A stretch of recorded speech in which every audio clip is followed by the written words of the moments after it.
Dear students, ई cat के पास question की discussion series में एक और डिस्कशन के साथ मैं आपके साथ कनेक्ट हुआ हूं। अब आप देखें इसके अंदर ई कैट के जो सीरीज 2 में 2025 के जो क्वेश्चंस हैं वो मैं आपके साथ डिस्कस करने लगा हूं। So let's see the very first question, जिसके अंदर आप देख रहे हैं कि कॉम्प्लेक्स नंबर से क्वेश्चन पूछा हुआ है। मैं हमेशा आपको बताता हूं कि क्वेश्चन रिपीट भी हो सकते हैं और जो क्वेश्चन यहां पर आप कर रहे हैं इन क्वेश्चन को सॉल्व करने के जो ट्रिक्स हैं, शॉर्टकट्स हैं, मैं बता रहा होता हूं ताकि आप with in the given time इनको सॉल्व कर सके। So let's see this question. यहां पर w सबसे पहले आपको दिया 1/i²। आप इसको सिंप्लीफाई करें तो आप सब जानते हैं कि i² is -1, so straight away मैं इसको -1 लिख रहा हूं। x को देखेंगे -i² दैट इज i², इसकी वैल्यू में -1 बन जाएगी। y ऑलरेडी क्वेश्चन में आपको दिया हुआ दैट इज -1 और z which is actually given i² which is again -1।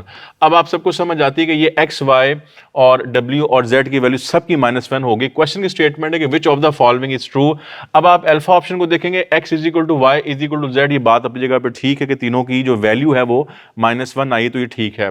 Beta को आप देखेंगे तो ये इक्वल हैं और चार्ली में भी इक्वल हैं, तो फिर बेस्ट ऑप्शन की तरफ अगर आप जाते हैं तो डेल्टा इसका आंसर बनेगा कि all are equal to each other. हमेशा मैं आपको समझाता हूं कि चारों ऑप्शन को पढ़ना जरूरी होता है। आप में से कई लोग अगर ये काम करें कि सिर्फ अल्फा ऑप्शन को पढ़ेंगे x is equal to Y is equal to Z और अल्फा ही आंसर कर दें, बाकी ऑप्शन को ना पढ़ें, तो एक बड़ी मिस्टेक हो जाती है एंटी टेस्ट के अंदर, जिसको मैं हमेशा आपको मना कर रहा होता हूं। नेक्स्ट क्वेश्चन पर आते हैं जी। नेक्स्ट क्वेश्चन में the slope of tangent to the curve. अब आपने रिकॉल करना है कि स्लोप ऑफ टेंजेंट का मतलब क्या होता है। याद रखें किसी भी कर्व पे स्लोप ऑफ टेंजेंट के लिए आप पढ़ चुके हैं कि आप उसको डिफरेंशिएट करते हैं, आप उसका डेरिवेटिव लेते हैं स्लोप ऑफ टेंजेंट के लिए।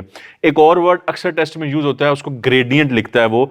ग्रेडियंट का मतलब भी याद रखेंगे स्लोप ही होता है, तो इस वर्ड को भी आप याद रखें। सो स्लोप ऑफ टेंजेंट के लिए मैंने आपसे कहा कि आपने फंक्शन का डेरिवेटिव लेना है और डेरिवेटिव में आप इस पॉइंट को पुट कर देंगे। सो स्टूडेंट्स ये होती है स्लोप ऑफ टेंजेंट या ग्रेडियंट जो मैंने आपको बताया। Let's do it. अब डेरिवेटिव लेंगे, this is basically D Y over D X is equals to 16/x²। 16 constant है, 1/x² का डेरिवेटिव लेंगे तो -2/x³। कैलकुलेशन आपने भी फास्ट करनी है, डायरेक्ट करनी है। x का डेरिवेटिव क्या हो जाएगा -1।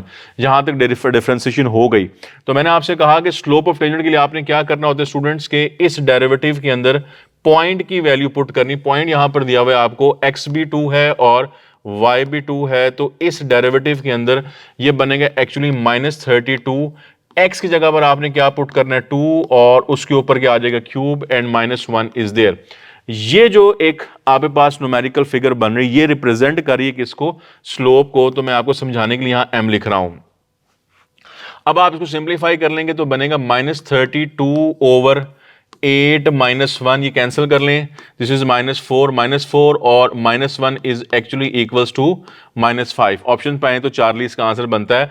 कैलकुलेशन हमेशा आपको समझाने के लिए कर रहा होता हूं, कई चीजें लिख रहा होता हूं जो आपकी अंडरस्टैंडिंग के लिए, जब आप खुद काम कर रहे हो, स्क्रैच वर्क कर रहे हो, इतनी बातें लिखने की जरूरत नहीं होती है। डेरिवेटिव लिखने की जरूरत नहीं है, एम लिखने की जरूरत नहीं है, ये पॉइंट लिखने की जरूरत नहीं है, ये सिर्फ आपकी अंडरस्टैंडिंग के लिए मैं लिख रहा होता हूं।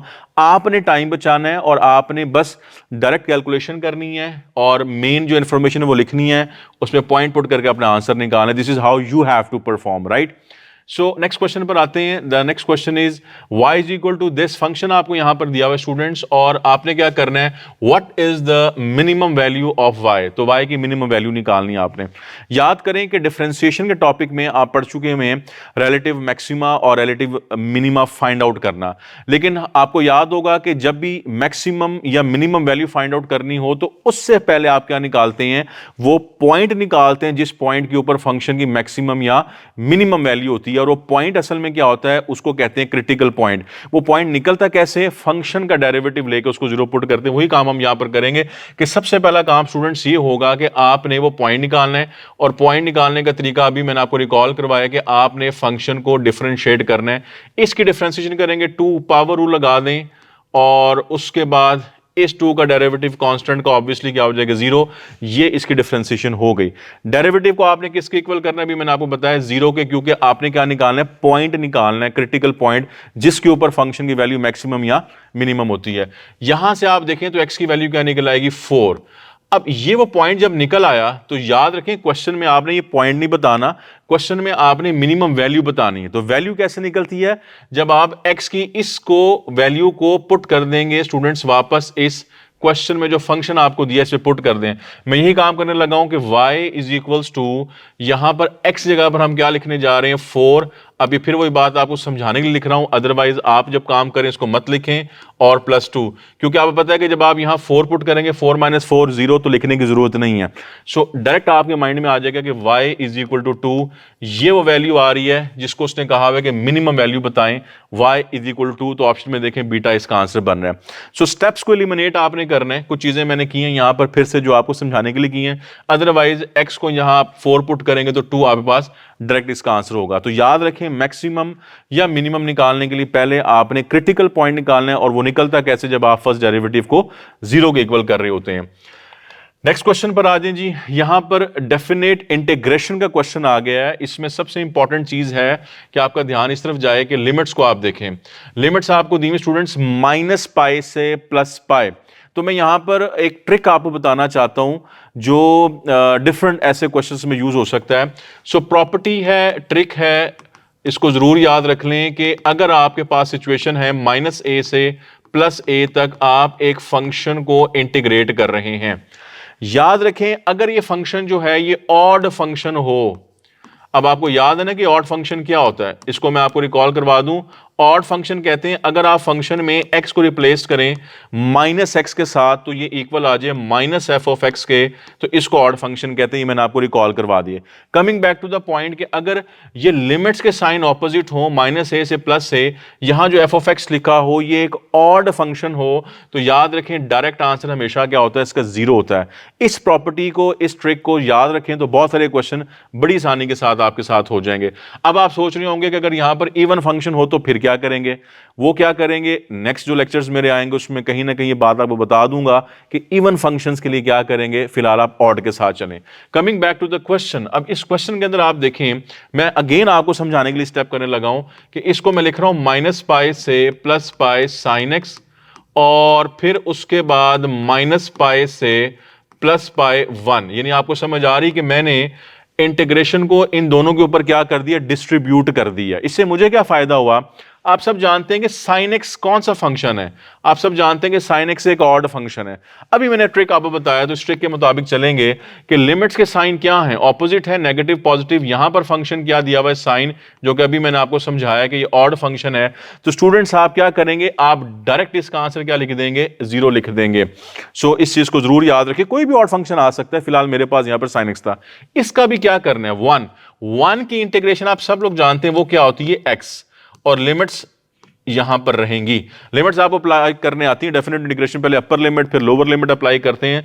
तो ये x को पहले आप क्या पुट करेंगे, पाई, फिर माइनस रूल का आएगा, फिर लोअर लिमिट -π पुट करेंगे तो माइनस माइनस क्या हो जाएगा, प्लस हो जाएगा। तो अल्टीमेटली आपके पास आंसर क्या बनेगा, 2π।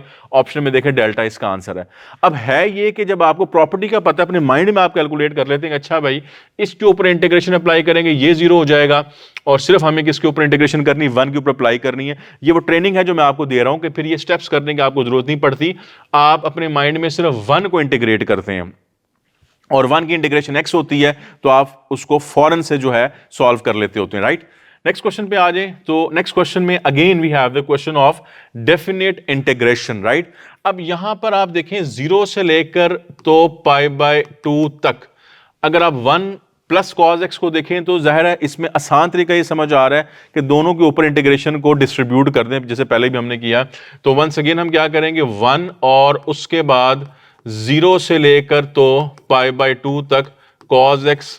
अच्छा, अगेन अब ये स्टेप आपको करने की जरूरत नहीं, मैं बार बार समझा रहा हूं कि ये मेरी एक्सप्लेनेशन एक्चुअली आप अपने माइंड में कर रहे होंगे कि जो 1 है उसकी इंटीग्रेशन क्या है, x, और उस पर लिमिट्स क्या है, 0 से लेकर तो π/2 तक। cos x की इंटीग्रेशन आप सब जानते हैं, दैट इज sin x, और फिर 0 से लेकर तो π/2 इसके लिमिट्स आ गए।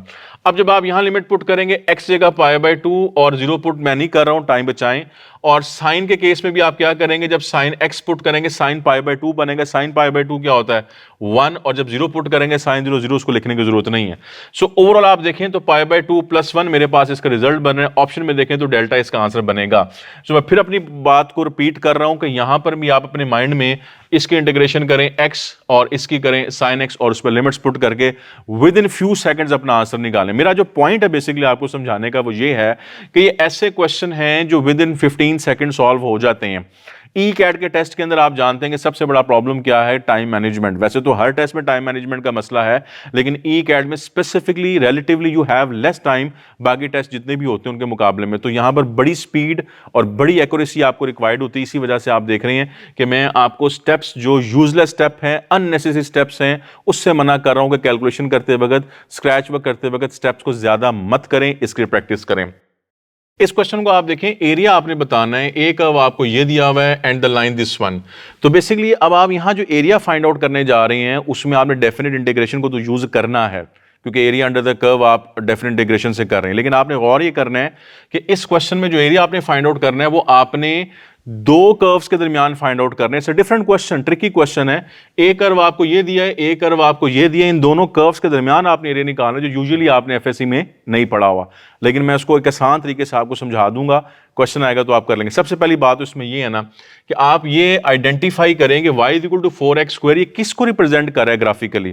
तो रिकॉल करें, x के ऊपर स्क्वायर है, y के ऊपर कोई स्क्वायर नहीं है, y की पावर 1 है, तो आप जानते हैं कि ये हमेशा पैराबोला को रिप्रेजेंट करता है। कौन सा पैराबोला, अप डाउन या राइट लेफ्ट, कौन सा वाला? तो उसके लिए अगर मैं आपको यूं लिख दूं इसको कि this is actually x² is equals to 1/4y। अब आपको समझने में आसानी होगी कि x² is equal to 4ay आपने पढ़ा हुआ है। ये एक ऐसा पैराबोला होता है जो ओपन अप होता है। सो आपके माइंड में ये बात रहे कि अच्छा ये पैराबोला है विच ओपन अपवर्ड्स। दूसरी बात आप देखें, ये लाइन लिखी है y is equal to x, कौन सी लाइन है? अब y is equal to x एक ऐसी लाइन है जिसके बारे में बहुत सारी बातें हैं जो मैंने आपको बतानी है, लेकिन एक पॉइंट इस डिस्कशन में बता रहा हूं, बाकी फिर आने वाली जो सीरीज उसमें बताऊंगा कि y is equal to x के बारे में जो फैक्ट्स होते हैं। फिलहाल ये बताने लगा हूं कि y is equal to x ये वो लाइन है जो बाइसेक्ट करती है फर्स्ट और थर्ड क्वाड्रेंट को, इसको याद रखें। और इंटरेस्टिंग ये क्वेश्चन भी टेस्ट में आया हुआ है कि y is equal to x क्या है, किसको बाइसेक्ट करती है, तो याद रखें फर्स्ट और थर्ड क्वाड्रेंट को हमेशा बाइसेक्ट करती है। चाह मैं रहा हूं कि अब आगे इसको ग्राफिकली अगर देखें कि ये जो एरिया आपने फाइंड आउट करना है इन दोनों कर्व्स के दरमियान, उस एरिया को विजुलाइज भी कर लें। तो विजुलाइज करने के लिए अगर हम इसको रफली बनाकर यहां पर देखें स्टूडेंट्स, तो पहली बात तो ये कि मैंने आपसे कहा कि ये इक्वेशन किसको रिप्रेजेंट कर रही है, ये असल में रिप्रेजेंट कर रही है एक पैराबोला को which is opening upwards, right. दूसरी बात, ये लाइन है जो बाइसेक्ट कर रही है फर्स्ट और थर्ड क्वाड्रेंट को, तो ये लाइन इस तरीके से आपको यहां पर नजर आएगी। कौन सा एरिया है जो आपने इस क्वेश्चन में फाइंड आउट करना है, तो मैं आपके लिए हाईलाइट करूं, देखें ये वो एरिया है। अब आपको समझ आएगा बेसिकली जो आपने फाइंड आउट करना है इस क्वेश्चन में, इन दोनों के दरमियान में क्वेश्चन में लिखा हुआ है bounded by the curve, in curves के दरमियान में, राइट। सो अभी तक आपको समझ आई कि ये वो एरिया है जो हमने फाइंड आउट करना है। करना कैसे है? सबसे पहली बात हमेशा क्या होती है कि डेफिनेट इंटीग्रेशन में आपको लिमिट्स चाहिए होती हैं। जब दो कर्व के दरमियान आपने एरिया निकालना होगा तो याद रखें लिमिट्स निकालने के लिए आप क्या करेंगे, इन दोनों की इक्वेशंस को साइमल्टेनियसली सॉल्व करेंगे। दोनों की इक्वेशन को साइमल्टेनियसली सॉल्व करने का यहां पर जो आसान तरीका वो ये है कि y की वैल्यू को यहां पुट कर दें और करके हम देखते हैं y की जगह पर मैं क्या कर रहा हूं स्टूडेंट्स, x लिख रहा हूं और यहां पर क्या लिखा 4x²। कर क्या रहा हूं कि दोनों को साइमल्टेनियसली सॉल्व कर रहा हूं, तो लिमिट्स निकल आएंगी। ये चीज नोट कर लें, लिमिट्स निकालने के लिए हमने ये काम करना है जब दो कर्व्स के बिटवीन आपने एरिया निकालना हो, राइट। अब आप देखें इसमें सिंप्लीफाई करें, 4x² minus x is equal to 0, x आप कॉमन कर लेंगे तो 4x minus 1 is equal to 0। x की एक वैल्यू 0 आ जाएगी और x की एक वैल्यू 1/4। तो यही बात आपको समझा रहा था कि लिमिट्स निकल आती। अब आपने एरिया निकालना है, तो एरिया के लिए आप क्या करेंगे, आप डेफिनेट इंटीग्रेशन यूज करेंगे। एक लिमिट आपके पास 0 है और दूसरी क्या है 1/4। आपको यहां पर भी दिखा दूं, ये पॉइंट आपको नजर आ रही है क्या, 0, और ये जो पॉइंट निकाला है दिस इज बेसिकली 1/4। तो इनके दरमियान एरिया आप निकाल रहे हैं।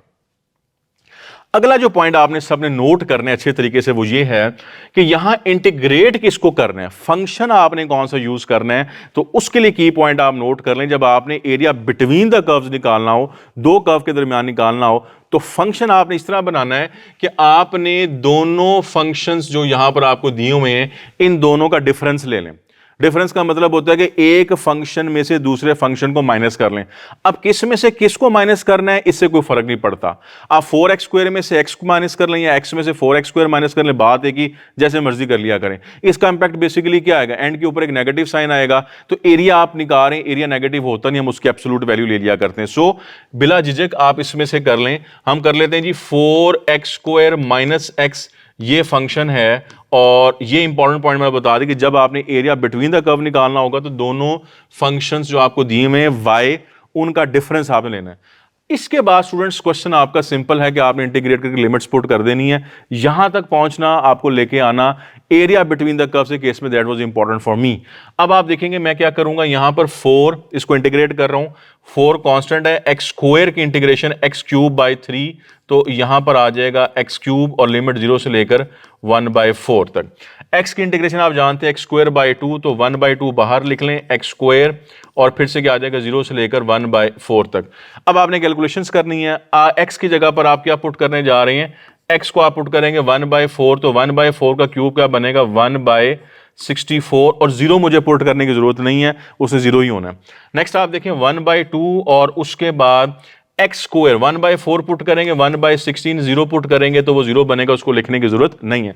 अब आप इसको सिंप्लीफाई कर लें, यहां 4 को 64 से कैंसिल कर दें तो ये बेसिकली ये बनेगा 16 और ये बन जाएगा 1/48 माइनस, इन दोनों को मल्टीप्लाई करेंगे तो बनेगा 32। फर्दर सिंप्लीफाई करें, 48 32 का जो लीस्ट कॉमन इसका बनता है मल्टीपल, दैट इज 96। 48 96 क्या बनेगा 2, 32 96 बनेगा 3। तो स्टूडेंट -1/96। याद रखें भी मैंने आपको समझाया था कि आप एरिया निकाल रहे हैं, तो एरिया का मतलब क्या होता है कि फिर अगर नेगेटिव आ जाए तो आप उसकी एब्सोल्यूट वैल्यू ले लेते हैं। तो ओवरऑल ये क्या बनेगा, इसको पॉजिटिव कर लें 1/96, ऑप्शन पे जाकर देखें तो बीटा इसका आंसर बन रहा है। तो ओवरऑल ये टेस्ट में क्वेश्चन आया, रिपीट भी हो सकता है और ट्रिकी क्वेश्चन है। ट्रिक इसमें यह है कि बेसिकली यहां पर आपने एरिया निकालना है दो कर्व्स के दरमियान। तो इस क्वेश्चन को यूज करते हुए मैंने एक कॉन्सेप्ट आपको पढ़ा दिया है कि जब भी आपने दो कर्व्स के दरमियान एरिया निकालना होगा स्टूडेंट, तो आप क्या कर रहे होंगे, फर्स्ट ऑफ ऑल उनको सॉल्व करें साइमल्टेनियसली और लिमिट्स निकाल लें। उसके बाद जिस फंक्शन को आपने इंटीग्रेट करना है वो क्या होगा, वो उन दोनों का डिफरेंस आपने लेके तो उसमें लिमिट्स पुट कर दें, इंटीग्रेट करना। I hope this is clear. Next question पर आते हैं। The equation of line perpendicular to this one and passing through this point। अब दो बातें आपके पास यहां पर आ गई हैं कि जिस लाइन की आपने इक्वेशन निकालनी, एक तो वो इस पॉइंट में से पास कर रही है, मतलब पॉइंट आपको मिल गया, और दूसरी बात स्लोप। स्लोप आपको कैसे मिल रही है कि जिस लाइन की आपने इक्वेशन निकालनी है वो इसके ऊपर क्या है, परपेंडिकुलर। अगर इस पे परपेंडिकुलर तो आप जानते हैं हम इसकी स्लोप निकालें उसकी भी निकल आएगी। परपेंडिकुलर का मतलब ये होता है कि दोनों की स्लोप्स का जो प्रोडक्ट है वो -1 होता है या एक स्लोप दूसरे का नेगेटिव रेसिप्रोकल होती है। ठीक है जी। तो जब आप इसे कैलकुलेट करने जाएंगे, पॉइंट मेरे पास ऑलरेडी आ गया, स्लोप निकालते हैं। अब जब आप इसकी स्लोप निकालेंगे तो आपके माइंड में है कि ये इक्वेशन असल में क्या लिखी हुई है, ये लिखी हुई है 6x - 2y - 7 = 0। जब इसकी स्लोप निकालेंगे तो फॉर्मूला आपको याद है -a/b फार्मूला होता है। तो जब आप इसको यूज करेंगे, -a किसे कहते हैं, x के कॉफिशिएंट को, और उसके बाद b किसे कहते हैं, y के कॉफिशिएंट को। ध्यान रखें साइंस का कि y का कॉफिशिएंट नेगेटिव है, राइट। सो अब आप इसको सिंप्लीफाई करेंगे स्टूडेंट, तो ये बेसिकली क्या बन जाएगा 3। ये स्लोप किसकी आ गई है, इस लाइन की, और वो जो लाइन है वो इसके ऊपर क्या है, परपेंडिकुलर, तो उसकी स्लोप फिर क्या होगी, इसका नेगेटिव रेसिप्रोकल। तो अगर मैं उसकी स्लोप को m1 से रिप्रेजेंट कर दूं तो इसका नेगेटिव रेसिप्रोकल करेंगे तो क्या बनेगा, -1/3। ओवरऑल सिचुएशन ये बन गई है कि मेरे पास स्लोप आ गई है, मेरे पास पॉइंट है। तो आपको पता है कि जब पॉइंट भी हो और स्लोप भी हो तो आप क्या यूज करते हैं, पॉइंट स्लोप फॉर्म यूज करते हैं। अब पॉइंट स्लोप फॉर्म क्या होती है, पॉइंट स्लोप फॉर्म, इसकी शॉर्ट फॉर्म में लिख रहा हूं PSF, यानी पॉइंट स्लोप फॉर्म आपने पढ़ा, that is y - y1 = m और फिर x - x1। पॉइंट भी है और स्लोप भी है।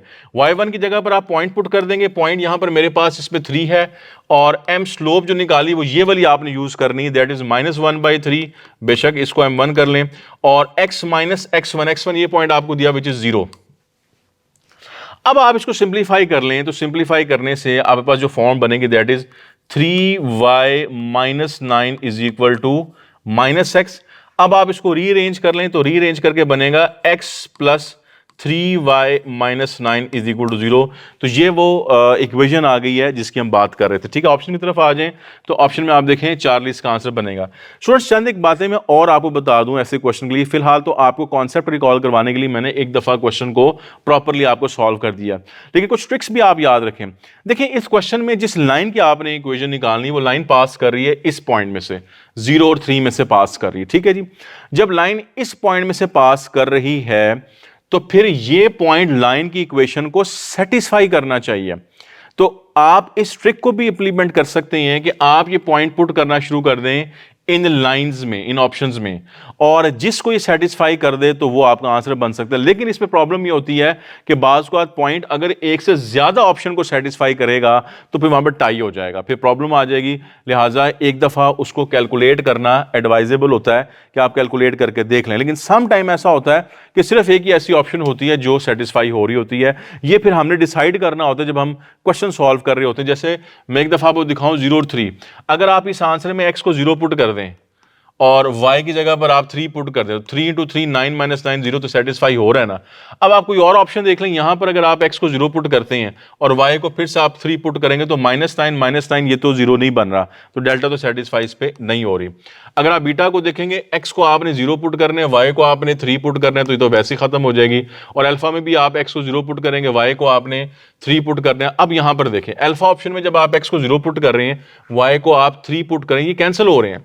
जब ये कैंसिल हो रहे हैं तो इसका मतलब कि अल्फा ऑप्शन भी आपको कंफ्यूज करेगी पॉइंट पुट करने से। यही बात मैंने आपको समझाई कि पॉइंट पुट करना एक टेक्निक होती जरूर है, लेकिन सम टाइम ऑप्शंस क्लैश कर जाती है, जैसे यहां पर आपने देखा ऑप्शन क्लैश कर रही है। इसीलिए मैंने क्वेश्चन स्टार्ट कैसे किया, मैंने क्वेश्चन आपको स्लोप निकाल के करवाया कि पहले स्लोप निकाल लें, उसके बाद फिर जो है वो इसको सॉल्व कर लें। ठीक है जी, तो इस तरीके से आप कर सकते हैं। एक पॉइंट और भी हो सकता है कि आप सबके माइंड में ये बात है कि वो लाइन इसके ऊपर परपेंडिकुलर है, जब इस पे परपेंडिकुलर है इसकी स्लोप क्या है 3, तो उसकी स्लोप -1/3 है। अब आप कंफ्यूज हो गए हैं अल्फा ऑप्शन में और चार्ली ऑप्शन में, क्योंकि अल्फा में भी पॉइंट सेटिस्फाई किया, चार्ली में भी पॉइंट सेटिस्फाई किया, तो अगला फैसला आप स्लोप के साथ भी कर सकते हैं। अब आप अल्फा की स्लोप निकालेंगे तो ये -1/3 नहीं आ रही, जबकि चार्ली में स्लोप निकालेंगे तो -1/3 आ रही है।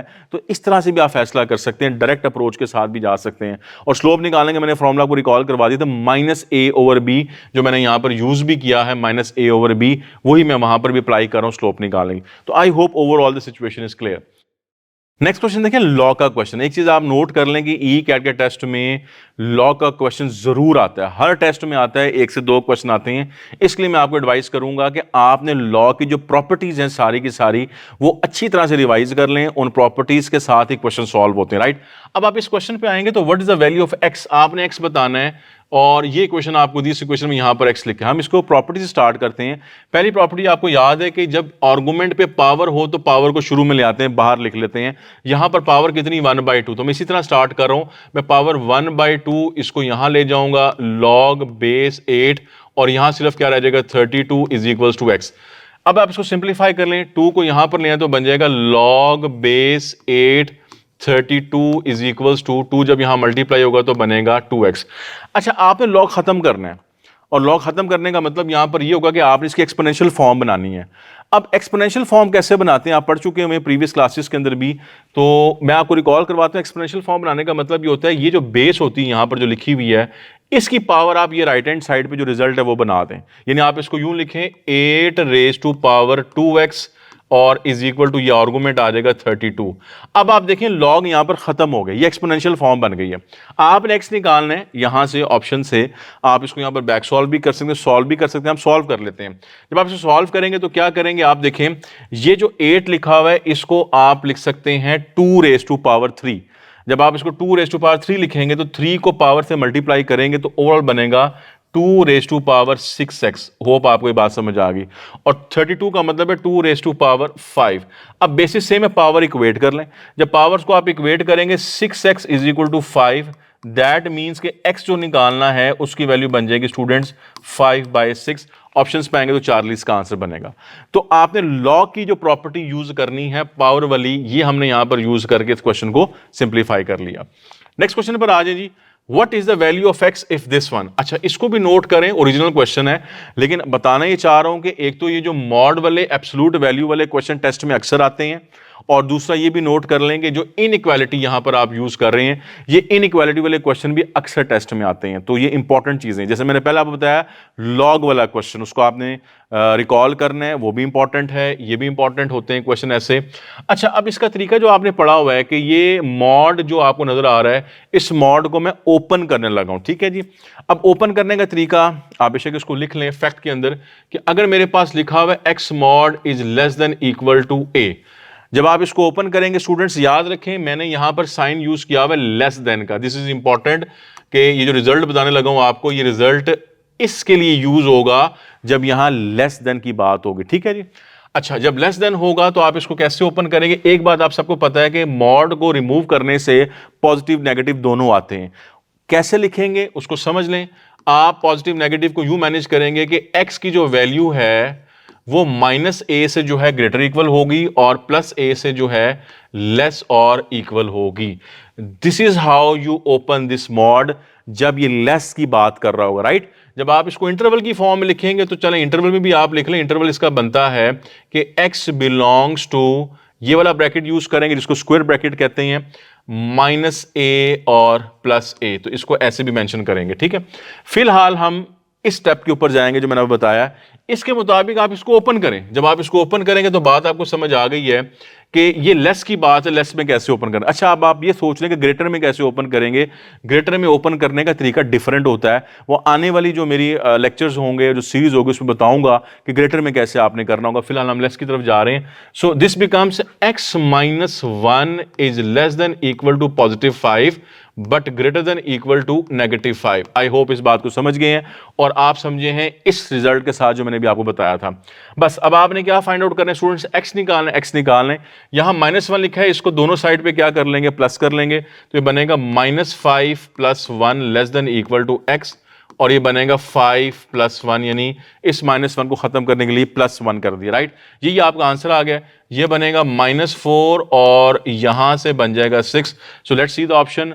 तो चार्ली इसका आंसर बन रहा है, इनइक्वालिटी के फॉर्म में दिया हुआ है। ये बाज़ औक़ात इंटरवल की फॉर्म में भी हो सकता है। जब आप इसको इंटरवल की फॉर्म में लिखेंगे, मैंने भी आपको समझाया है, स्क्वायर ब्रैकेट यूज करें -4 से लेकर 6 तक। स्क्वायर ब्रैकेट क्यों यूज कर रहे हैं? क्योंकि यहां पर इक्वल का साइन भी है।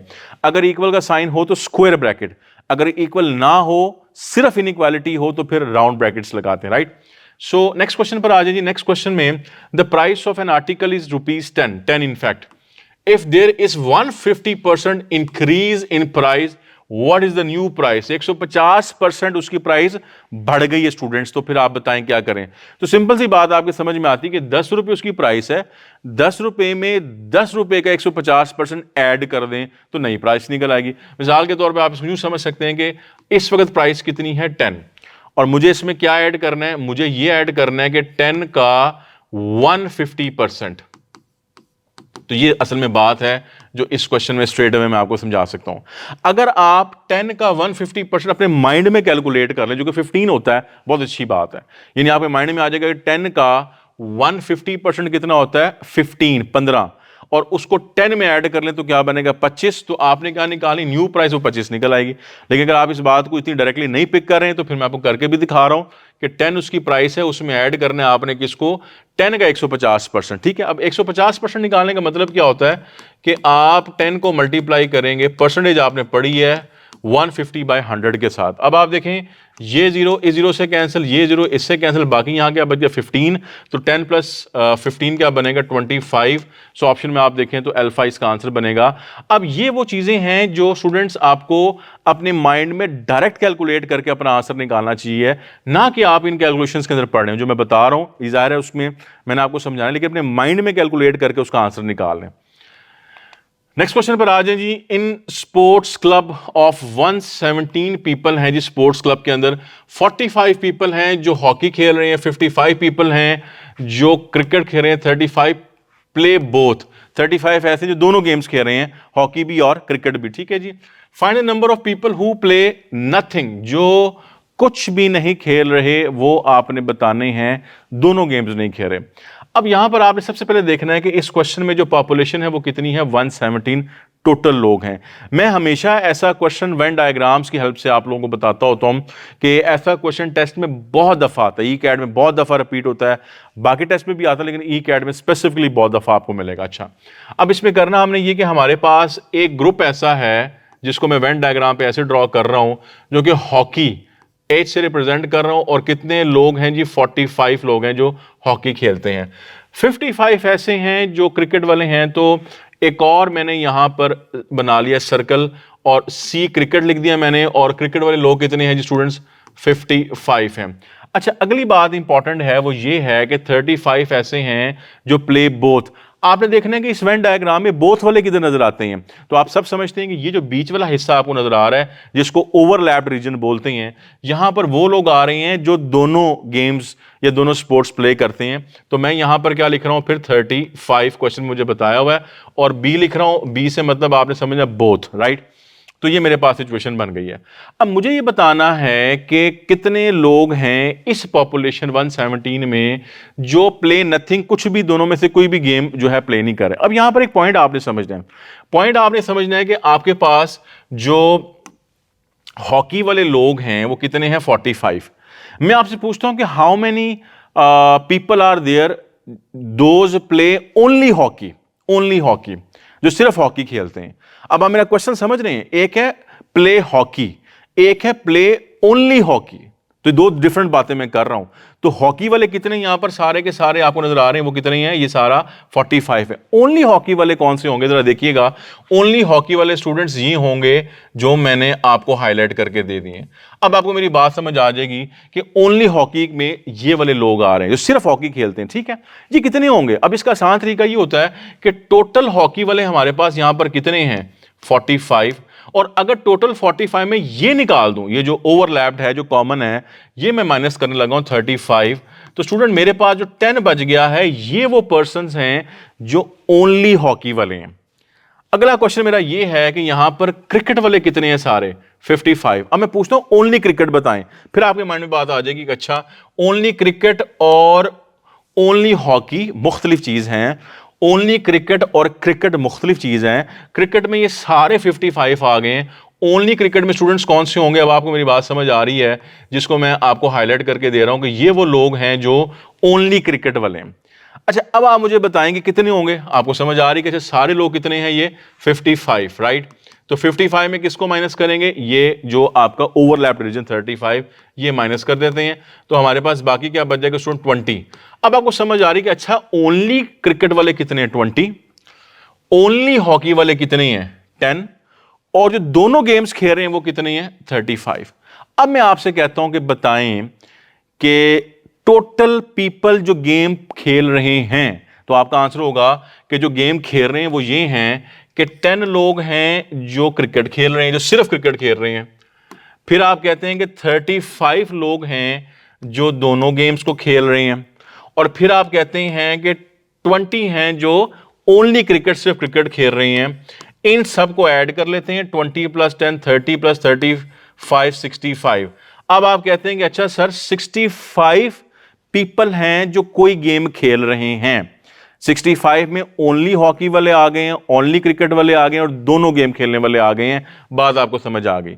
हमने क्या बताना है, जो कोई गेम नहीं खेल, नथिंग वाला बताना है। तो अब आइडिया क्लियर हो गया कि हमारे पास टोटल पॉपुलेशन यहां पर क्वेश्चन में स्टूडेंट्स कितनी है, 117, उसमें से माइनस कर दें जो गेम्स प्ले कर रहे हैं, और वो कितने हैं, 65। तो क्या ख्याल है आपका, जब आप टोटल में से वो लोग, वो पीपल माइनस कर दें जो प्ले कर रहे हैं, तो बाकी जो बच जाएंगे वो ऑटोमेटिकली वो होंगे जो हॉकी भी नहीं खेल रहे, क्रिकेट भी नहीं खेल रहे, और दोनों भी नहीं खेल रहे, ठीक है। सो फाइनली वी हैव, यहां 7 - 5 करें 2, 11 - 6 52 ऑप्शन पे आ जाएंगे, तो डेल्टा इसका आंसर बनेगा। मैं फिर बता दूं, इंटरेस्टिंग क्वेश्चन है, समझाने में, लिखने में, ये इसको एक्सप्लेन करने में टाइम लगता है, लेकिन जब आप सॉल्व कर रहे होते हैं तो विद इन 1 मिनट आप इसको सॉल्व कर लेते हैं। ये इसका ट्रिक है, वेन डायग्राम के साथ करेंगे तो नथिंग वाला केस, यानी ये वाला केस यहां पर एड्रेस होगा। इसमें और भी केस हैं, ऐसे केसेस भी हैं जिसमें आपने बताना होता है, सम टाइम आपने ये बोथ फाइंड आउट करना होता है, सम टाइम आपने किसी question only hockey find out करना होगा जो कि मैंने कर दिया आपको, सम टाइम ओनली क्रिकेट बताना होगा जो कि मैंने आपको कर दिया है। तो डिफरेंट क्वेश्चन बनते हैं, ओनली हॉकी पूछ ले, ओनली क्रिकेट पूछ ले, बोथ पूछ ले, या ये पूछ ले कि नथिंग, जो दोनों ही नहीं खेल रहे गेम्स वो क्या होंगे। ठीक है जी, तो हर तरह का क्वेश्चन यहां पर बनता है, तो एक मैंने आपको बता दी। राइट, नेक्स्ट पे आ जाते हैं जी। Next question, find determinant of A square if A 2/2 का मैट्रिक्स स्टूडेंट आपको दिया हुआ है और आपने डिटरमिनेंट बताना है ए स्क्वायर का। अब इसमें होना ही कि आप में से कई लोग क्या करेंगे कि ए का स्क्वायर करेंगे, ए को ए से मल्टीप्लाई करेंगे, एक मैट्रिक्स बनेगा और उस मैट्रिक्स से डिटरमिनेंट निकालेंगे। वो गलत नहीं, वो ठीक होगा, लेकिन ज़्यादा टाइम टेकिंग होगा। मैं उसका एक आसान तरीका आपको ये बता रहा हूं कि आप ऐसे क्वेश्चन में इस प्रॉपर्टी को, इस ट्रिक को याद रखें कि डिटरमिनेंट ऑफ ए स्क्वायर जो कि उसने आपसे पूछा हुआ इस क्वेश्चन में, this is equal to square of the determinant.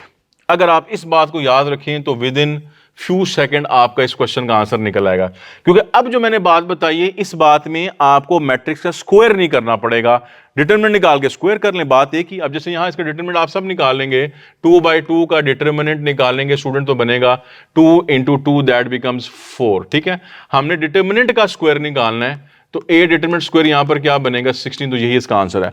अब कहां आप ए का स्क्वायर लेते और फिर डिटरमिनेंट निकालते, एक लॉन्ग कैलकुलेशन में बनती थी, टाइम टेकिंग, और ये इसको आप सिंपली कर लेते हैं। अब ऑप्शन में देखेंगे तो 16 इसका आंसर आ जाएगा। नेक्स्ट क्वेश्चन पर आ जाए जी। नेक्स्ट क्वेश्चन क्या है कि ये वाला क्वेश्चन स्टूडेंट याद रखें, ई कैट में बहुत दफा रिपीट हुआ क्वेश्चन है और इसमें आपने a plus A inverse is equal to K I है, आपने वैल्यू बतानी p की और k की। रिपीटेडली ऐसा क्वेश्चन टेस्ट में आता रहता है।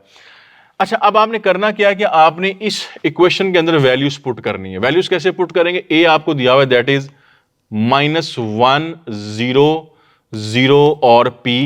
अच्छा, इनवर्स 2/2 का इनवर्स कैसे निकालते हैं, आप सबको पता है कि adjoint of the matrix divided by determinant.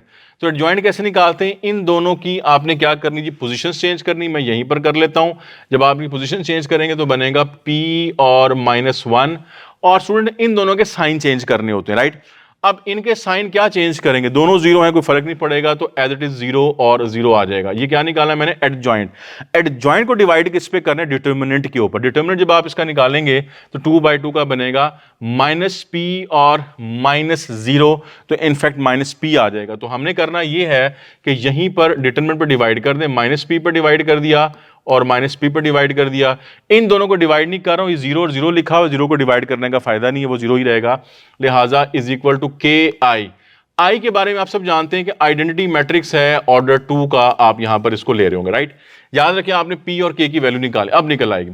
अब आप दोनों मैट्रिक्स को ऐड कर लें, एडिशन आपको आती है, यहां पर कैंसिल करेंगे तो क्या बनेगा -1, तो -1 प्लस -1 क्या बनेगा -2, 0 + 0 बिकम्स 0, 0 + 0 बिकम्स 0, और p और +1/p बन जाएगा, नेगेटिव नेगेटिव कैंसिल है, तो p + 1/p ये बन गया मैट्रिक्स इज इक्वल्स टू, इस साइड पे आप k को मल्टीप्लाई कर दें तो k 0 0 और k।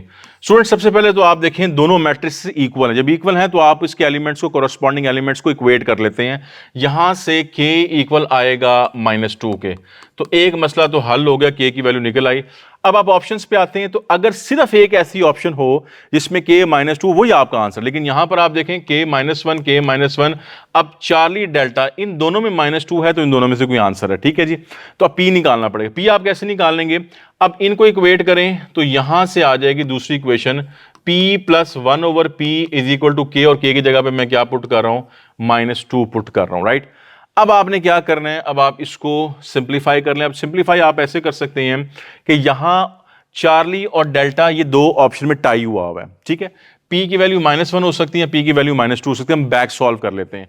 अगर आप यहां p को -1 पुट करके देखें तो ये क्या बनेगा, -1, यहां p की जगह -1 पुट करेंगे तो ये भी -1 इज इक्वल टू -2। यस, तो चार्ली में जो p की वैल्यू -1 है उसने इसको सेटिस्फाई कर दिया, तो फिर चार्ली आपका आंसर। डेल्टा नहीं आंसर, डेल्टा क्यों नहीं आंसर है, -2 है।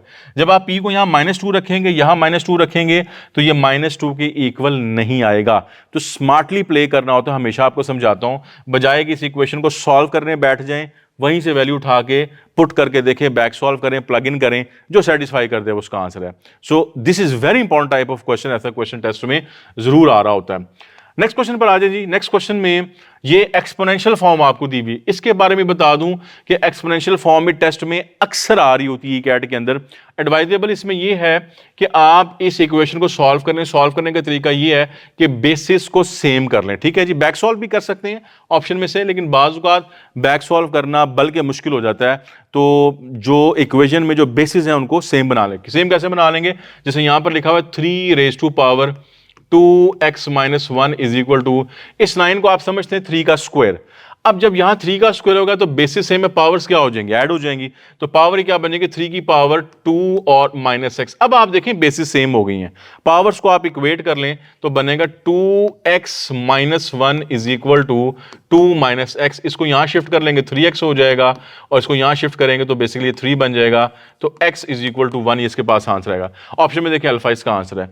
तो मैंने दोनों बातें आपको बताई हैं। बाज़ औक़ात आप ऑप्शन से x की जगह पर बैक सॉल्व कर लें, वो भी ठीक है। बाज़ औक़ात आपको बेसिस को सेम करना पड़ेगा, ये क्वेश्चन टू क्वेश्चन वेरी करेगा। मैं प्रेफर करता हूं बेसिस को सेम कर लेना, लेकिन आप इसको बैक सॉल्व भी कर सकते हैं, राइट। नेक्स्ट क्वेश्चन पर आ जाते हैं जी। नेक्स्ट क्वेश्चन में the age of father is 6 time the age of daughter. अब जो फादर है उसकी जो एज है उसकी डॉटर का 6 टाइम। अच्छा, ये है वर्ड प्रॉब्लम, ठीक है जी। एज क्वेश्चंस भी इसे कहते हैं। ई कैट में ये अक्सर आ रहे होते हैं, और ये आप नोट करें कि आज की डिस्कशन में मैं आपको काफ़ी डिफरेंट से क्वेश्चन करवा रहा हूं, जो रूटीन से हटके क्वेश्चन है। लॉग वाले करवाए हैं, मॉड वाले करवाए हैं, इनइक्वालिटी वाले करवाए हैं, तो ये थोड़े डिफरेंट से क्वेश्चन, एक्सपोनेंशियल के करवाए हैं, ये क्वेश्चन आ गया मेरे पास। तो ये रूटीन से हटके क्वेश्चन है, लेकिन आते रहते हैं। बताने का मकसद ये कि इन क्वेश्चंस को आपने थ्रू जरूर करना है, इसमें से गो थ्रू होना है। अच्छा, वापस आए क्वेश्चन में। एक बात हो रही है फादर और एक बात हो डॉटर, तो हम क्या करते हैं, एफ यूज करेंगे फादर के लिए और मैं डी यूज करता हूं डॉटर के लिए। इक्वेशन को ट्रांसलेट आपने करना है। The age of father is 6 time the age of daughter, तो फादर की एज इक्वल है डॉटर की एज का 6 टाइम्स, तो यहां 6d आ जाएगा। पहली बात मैंने ट्रांसलेट कर दी है, इक्वेशन बनानी है। ट्रिक इसका ये होता है, याद रखें एज क्वेश्चंस जब भी आपके पास आएंगे, ट्रिक इसका ये होता है कि आपने जो क्वेश्चन है उसको इक्वेशंस में कन्वर्ट करना है। वंस आप उसकी इक्वेशन बना लेंगे तो फिर आप इक्वेशन को साइमल्टेनियसली सॉल्व कर लें, या बाज़ का तो ऑप्शन से बैक सॉल्व कर लेंगे तो क्वेश्चन सॉल्व हो जाता है, राइट। तो पहली लाइन से तो आपको समझ आ गई, मैंने इसको ट्रांसलेट कर दिया। अगली बात, आफ्टर 6 ईयर्स, अब 6 साल के बाद आपने देखना है। 6 साल के बाद ये फादर है, ये डॉटर है। आप फैसला करेंगे 6 साल के बाद जो फादर की एज है वो 6 साल बढ़ चुकी होगी, तो आप इसको क्या करेंगे, आप लिखेंगे f+6, चूंकि 6 साल के बाद की बात हो रही है, और डॉटर की एज भी क्या होगी 6 साल के बाद जाहिर है बढ़ चुकी होगी, d+6। तो दो बातें होती हैं ऐसे क्वेश्चन में। यहां वो आने वाले सालों की बात करता है कि आफ्टर 6 ईयर्स या हैंस 6 ईयर्स, या बाज़ औक़ात किसी क्वेश्चन में गुजरे हुए की बात करता है कि 6 ईयर्स बिफोर। और जब 6 ईयर बिफोर की बात करेगा, रिवर्स में जाएगा, तो फिर आप यहां पर क्या कर रहे होंगे, माइनस कर रहे होंगे। तो दो बातें चल रही होती हैं, या वो आने वाले सालों की बात कर रहा होता है, या वो पिछले साल गुजरे हुए सालों की बात कर रहा होता है। अच्छा, बात क्या है, बात यह कि after 6 years the age of father is 3 time the age of daughter. 6 साल के बाद जो फादर की एज है वो डॉटर की एज का 3 टाइम होगी। तो मतलब ये होगा कि आप इनको इक्वल करना चाहते हैं, डॉटर की एज को 3 टाइम कर दें, तो वो फादर की एज बनेगी 6 साल के बाद। इक्वेशन बन गई। अब क्वेश्चन क्या है, what is the age of daughter. Daughter की एज बताएं एट दैट टाइम, डॉटर की एज बताएं एट दैट टाइम। अच्छा, डॉटर की एज बताने के लिए जब आप इनको सॉल्व करेंगे तो डी निकालना है आपने। डी निकालने का मतलब ये है कि आपने एफ को एलिमिनेट करना है, ठीक है जी। एक चीज और मैं बता दूं आपको, शुरू में जब मैंने क्वेश्चन लिया था तो क्वेश्चन में एफ और डी मैंने आपको बताए थे। एफ मैंने कहा था मैं यूज कर रहा हूं फादर की एज के लिए, और डी मैं यूज कर रहा हूं डॉटर की एज के लिए। नोट कर लें, ये एफ और डी फादर और डॉटर की प्रेजेंट एज है, इस वक्त की एज है जो मैंने ली होती है, ठीक है जी। तो उसके बाद फिर 6 साल के बाद गए तो फिर उसमें आपने 6 ऐड कर लिया। अच्छा, सॉल्व करते हैं डॉटर की एज के लिए। एफ की जगह पर आपने क्या पुट करना है, 6d, यानी ये वैल्यू यहां पुट कर रहा हूं, ठीक है, क्योंकि डी डॉटर निकालना है आपने। +6 इज इक्वल टू, ये बनेगा 3d और +3 6 18 बन जाएगा, ठीक है जी। अब आप इसको सॉल्व कर लेंगे तो ये बेसिकली बन जाएगा 3d, इसको यहां लाके माइनस कर लें, 18 में 6 माइनस करेंगे 12, और d किसके इक्वल आ जाएगा 4 के। अब D4 आने का मतलब ये हुआ कि डॉटर की जो एज है वो क्या बन गई है, 4 इयर्स बन गई है, ठीक है जी। आपने नोट किया, मैंने अभी आपको बताया था कि ये जो एफ और डी लिए हुए मैंने, ये इनकी प्रेजेंट एज है। प्रेजेंट, क्वेश्चन शुरू किया प्रेजेंट एज से। क्वेश्चन आप देखें, क्वेश्चन स्टेटमेंट में उसने आपसे प्रेजेंट एज नहीं पूछी हुई, उसने आपसे दोबारा स्टेटमेंट पढ़, उसने क्या पूछा हुआ है कि age of the daughter at that time, उस वक्त। अब वो दैट टाइम से मुराद क्या हुआ कि वो जो बात कर रहा है 6 साल के बाद वाली, ठीक है जी। जब आप इसे स्टेटमेंट को कनेक्ट करेंगे तो कनेक्ट करने के बाद आप पढ़ेंगे after 6 years the age of the father is 3 times the age of daughter, then what is the age of the daughter at that time, उस वक्त उसकी एज क्या, यानी 6 साल के बाद वाली बात हो रही। अब आप ये देखें कि डॉटर की प्रेजेंट एज अगर मेरे पास 4 है स्टूडेंट्स, तो फिर 6 साल बाद अल्टीमेटली क्या बनेगी, 6 साल उसमें ऐड कर दें तो 10 years बनेंगे।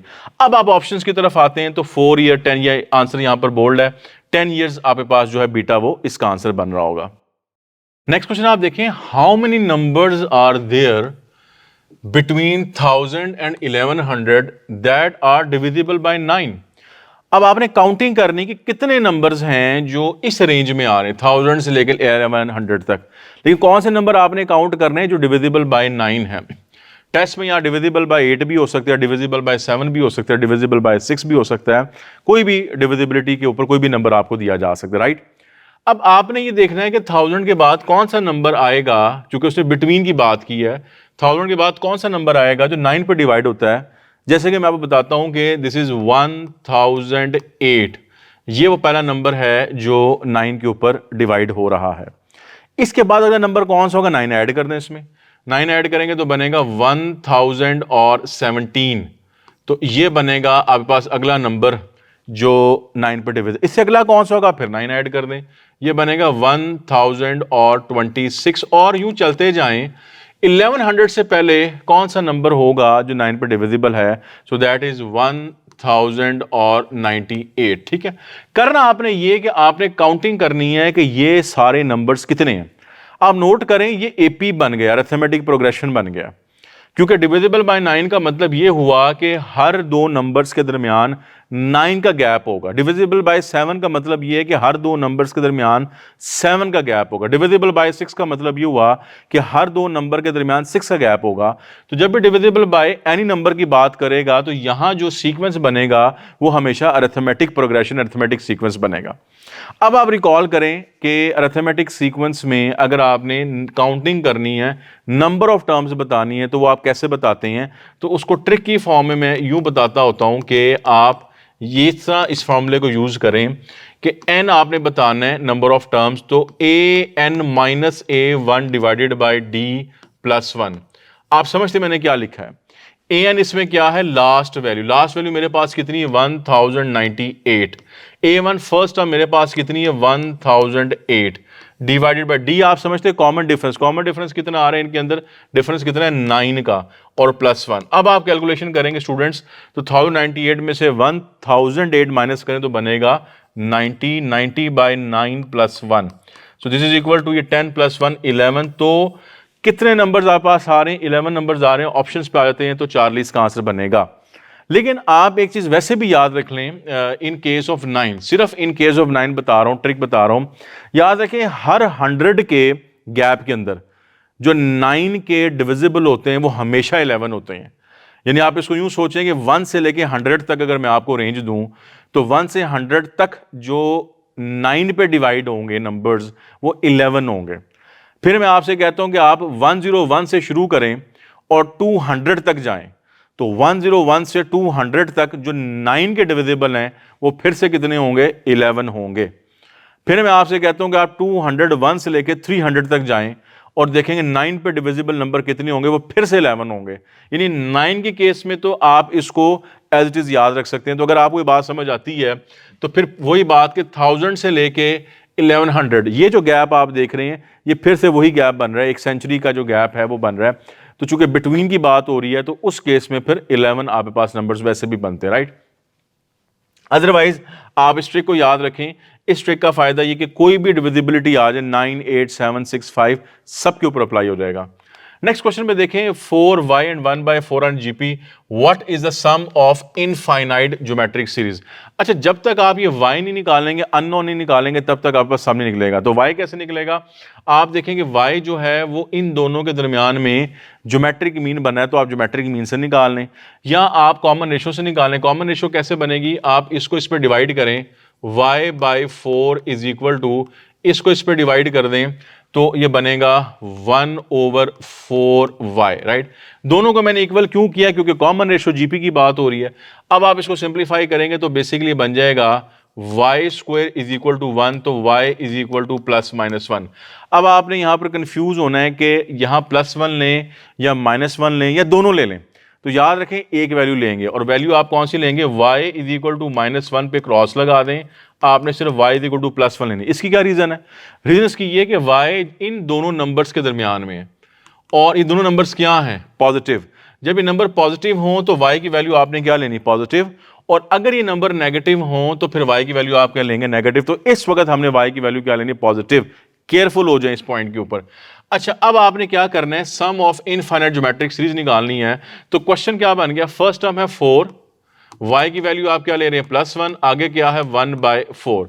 ये आपके पास 3 नंबर्स बन गए हैं, और इसको अप टू 100 चलाना है, इन्फिनिटी तक चलाना है, और इसका सम निकालना है। तो फॉर्मूला आपको याद है, सम ऑफ इनफाइनाइट सीरीज का S इन्फिनिट a1/1 - r। तो a1 फर्स्ट टर्म होती है, मेरे पास 4 है, r common ratio that is 1/4। इसको सिंप्लीफाई करेंगे स्टूडेंट तो बन जाएगा 3/4, और फर्दर सिंप्लीफाई करेंगे तो बन जाएगा 4 × 4/3 विच इज एक्चुअली 16/3। तो ऑप्शन की तरफ आ जाएं, ऑप्शन में आपका आंसर बनेगा चार्ली। इंपॉर्टेंट पॉइंट आपने याद रखना है कि जो अननोन होता है उसकी वैल्यू फाइंड आउट करनी पड़ती है। नेक्स्ट क्वेश्चन देखिए, समेशन आपको दिया हुआ है। समेशन का मतलब होता है सम करना, और n 0 से लेके इन्फिनिटी तक जा रहा है। अब आप देखें कि ये जो आपके पास इसमें फॉर्म दी हुई है, इस फॉर्म को आपने अंडरस्टैंड करना है। आप अंडरस्टैंड कैसे करेंगे, मैं इसको ओपन कर देता हूं। ओपन कैसे करेंगे, 3 और फिर 2⁻n आपने शुरू कहां से करना है स्टूडेंट, 0 से, फिर 3, और n कहां पर जा रहा है, negative infinity, back side reverse जा रहा है, तो फिर यहां पर -1, और फिर 3 और 2⁻², और ये चलते जाएं, इस तरीके से आप चलते जाएंगे तो कहां तक जाना है आपने स्टूडेंट, इसको नेगेटिव इन्फिनिटी तक ले। नोट करें ये क्या बन गया, ये इनफाइनाइट ज्योमेट्रिक सीरीज बन गई है। इसको फर्दर सिंप्लीफाई करेंगे तो 2⁻0 3, ये मैं आपके अंडरस्टैंडिंग के लिए कर रहा हूं, ये बन जाएगा 3/2 प्लस इसको देखेंगे 3/4 और प्लस ये 3/8 and up to so on. This is for your understanding. अब सम ऑफ इनफिनिट ज्योमेट्रिक, अभी मैंने फॉर्मूला बताया था प्रीवियस क्वेश्चन में कि सम इनफिनिट a की जगह पर 3/1 - r, सेकंड टर्म को फर्स्ट पे डिवाइड करके देखें तो ये आएगा 1/2। अब आप इसको सिंप्लीफाई कर लें, 3 ये आ जाएगा 1/2, इसको न्यूमरेटर में लाएं 2, तो फिर आपके पास आंसर क्या बनेगा इसका 6। ऑप्शन पर आ जाएंगे तो फिर आपके पास यहाँ पर इसका आंसर जो है दैट इज चार्ली, इसका आंसर बना हुआ, राइट।